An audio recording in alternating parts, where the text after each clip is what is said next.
Okay, Larry Myers, thank you very much. Ladies and gentlemen, we are set now to go to the main event. This is the Nippon Denso $100,000 Supercross Series main event.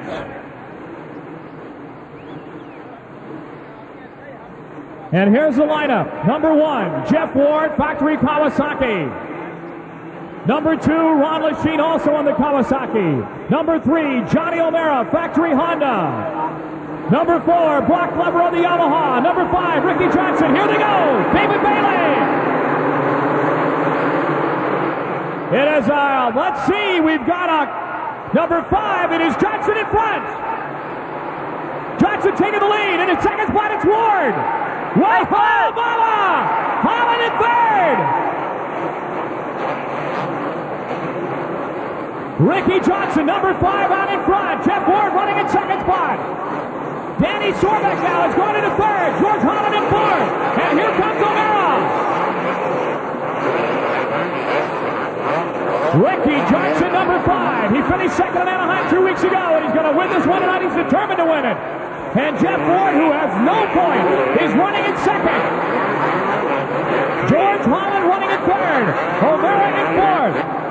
David Bailey trying to move up. And Johnson is opening up the lead. Now in Anaheim 2 weeks ago, he started to get tired after swapping the lead 6 times with Bailey. And Johnson said, that will not happen today. I'm going to win this one. Whoa! He is really flying out there. Number 5, Ricky Johnson. Looks like he has this one under control.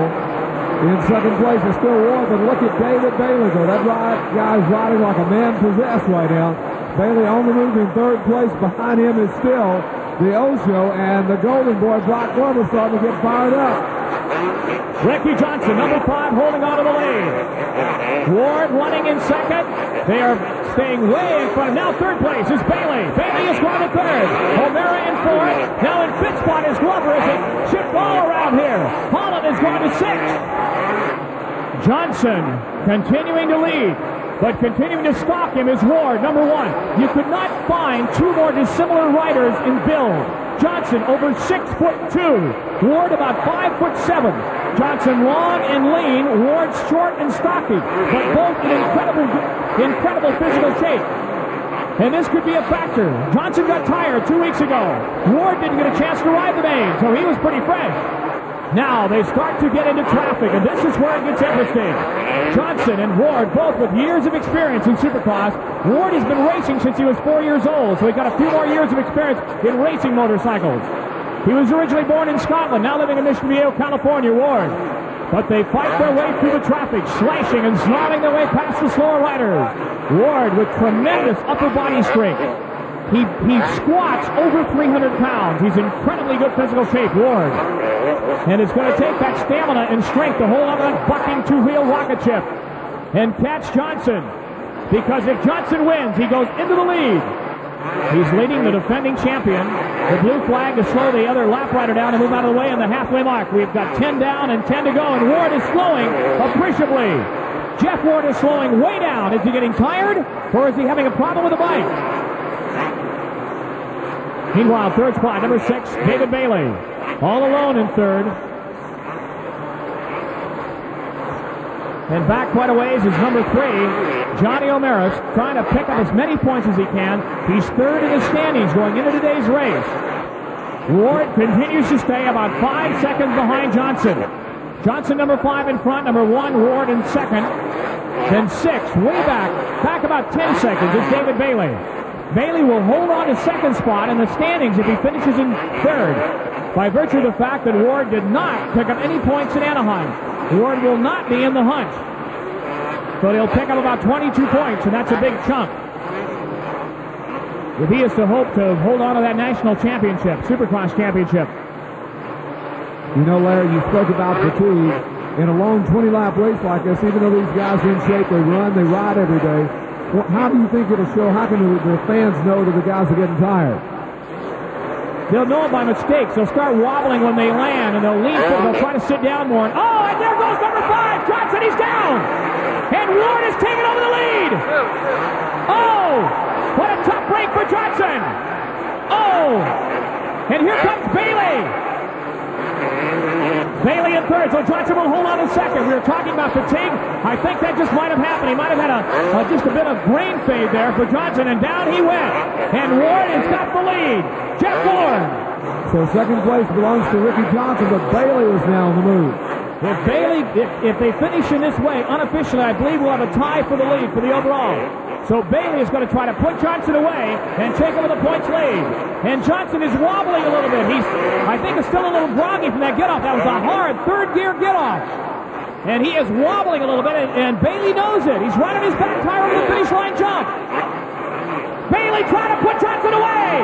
The battle between 5 and 6 for the overall lead. Johnson reeling. He's rocking, and here's Bailey in the lead.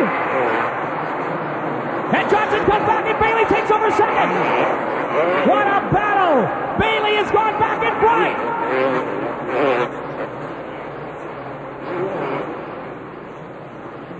Less than 3 laps to go, and Jeff Ward is in front. But David Bailey, by passing Johnson, has taken over the lead in the $100,000 Nippon Enzo Series. The white flag out, and Jeff Ward is about 60 seconds away from 25 big points. And here it is, ladies and gentlemen, number 1, Team Kawasaki, Jeff Ward.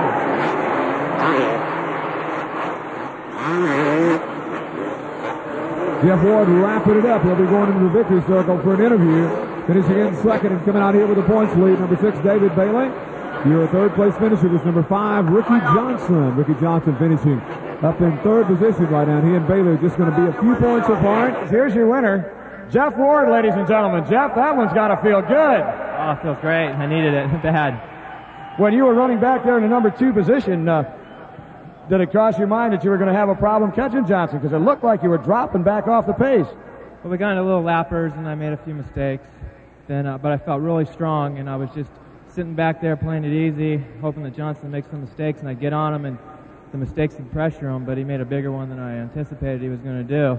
That helped me out a lot. He was riding really strong, though, but I felt really comfortable. I was going to start turning it on about the 12th lap, and I didn't have to do that, and I just backed it down last 3 and cruised it in. Let's bring David Bailey up here before you pop that champagne. If we're just going to get everybody wet, we'll do it twice with 2 bottles all at the same time, and that makes for a real good bath. David, a tough track. I'll say, man, I came off the finish line jump here, which is like almost impossible to jump every time, real consistent. I jumped too far, and I smacked my wrist, and my head hit the handlebars. And I just couldn't get a couple of laps clicking, and once I overcame that, I could make up a little bit of ground, but they were already gone, and for me to just ride about the same as they were was tough enough, much less try to catch them. And I don't know what happened to Rick there, but I saw him, and I was so tired it was hard to even take advantage of it, you know. And finally he looked like he was pretty pooped, and God, just no way to catch Jeff. The last lap, though, he was going through these whoop-de-doos.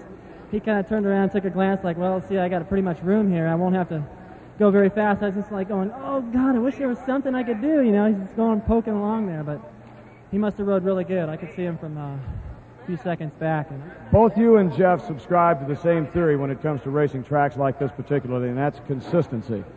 Definitely. You know, Jeff, unfortunately, you know, for him, he didn't finish that first race at Anaheim because of some problems, but almost this is like a first place for me, so I think I'll still be leading the standings, and it should be pretty good.